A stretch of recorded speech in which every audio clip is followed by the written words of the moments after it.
Now, obviously, you train extremely hard and dieted extremely hard, but you've been open that you took PEDs throughout your career. Did that start in your football years, or did that really take place in the wrestling years? The steroids at the time early in my career, I took them a little bit in the off season of football, not in season. And then in my wrestling career, I actually would go on a 8 or 12 week cycle, then go off for 8 or 12 weeks. I was, contrary to popular opinion, I had a good foundation of football and powerlifting and working out, and I always had kind of a from high school on, I was kind of known, my calling card was my physique, so a lot of that was genetics.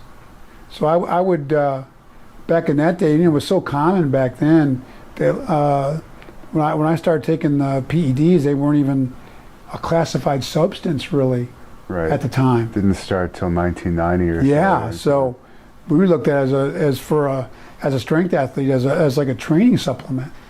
But my agent, getting back to Tom Haney, and my background with Don Reinhardt, a world-class powerlifter, they always mentored me to do, if you're going to do it, get your blood work done, make sure you cycle on, cycle off. So I was a user of PEDs, and looking back now, because of where did you abuse steroids? Well, if you take any illicit drug, I look at it, there's a potential abuse. But if there was a way back then to monitor it, I did do that.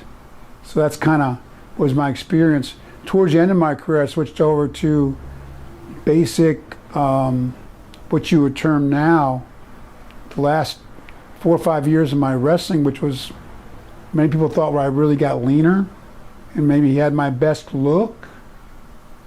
I was on what you would call an anti-aging type supplementation, PED was, which a lot of the baseball players started doing, and football players.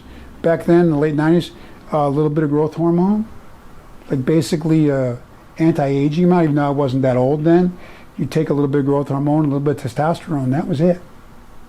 Take a shot of testosterone once a week and a few cc's of growth, and that's all I was on the last number of years of my career, and I actually thought that was probably maybe a healthier way to go about it. Right. As doctors and endocrinologists and everybody that I was under thought that was, at my age, in my 40 or 40-ish, was a better route to go.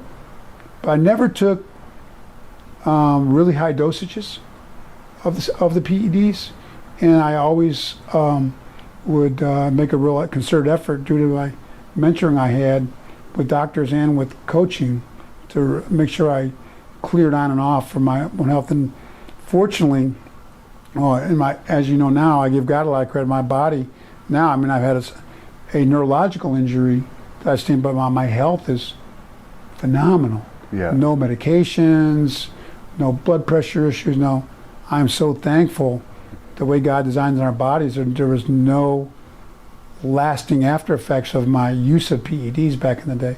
I think part of that was I did cycle on and off. Right. Not that there's a safe way to do that kind of thing, but I think that definitely played a role in me being healthy now as well. Now, I know you don't want to promote this, but you kind of mentioned that the last cycle you did with the shot of testosterone and the growth hormone was effective for you, but I had a few bodybuilding people ask me if you could say what your most effective stack was of the steroids when you were into those. That would be outdated now. Yeah. That kind of thing. I definitely don't endorse it or promote it now, because now I firmly believe with the modern day training methods and nutrition, the advancements that have been made, that and the natural supplementation out there that most guys can reach, I think they're a full genetic potential, clean, and look phenomenal and be able to compete in any sport. And there's a lot more drug testing now, and I think that's great. And so, it would be outdated anyways, but I was a testosterone DECA guy. I thought that was a safer combo, and I tried a little Winstrol V for a couple cycles, but I didn't like the water-based. And you had to take a lot of shots, so throughout my early career, I was mainly just some testosterone and Decadurabolin at the time. Thank you for watching the Hannibal TV. Please like this video if you enjoyed it and click the subscribe button to not miss any of our latest shoot interviews, match videos, or news updates. Support us on patreon.com for $1.99 a month to watch our full shoot interviews ad-free and help our channel grow. Follow us on Twitter at the Hannibal TV for instant updates.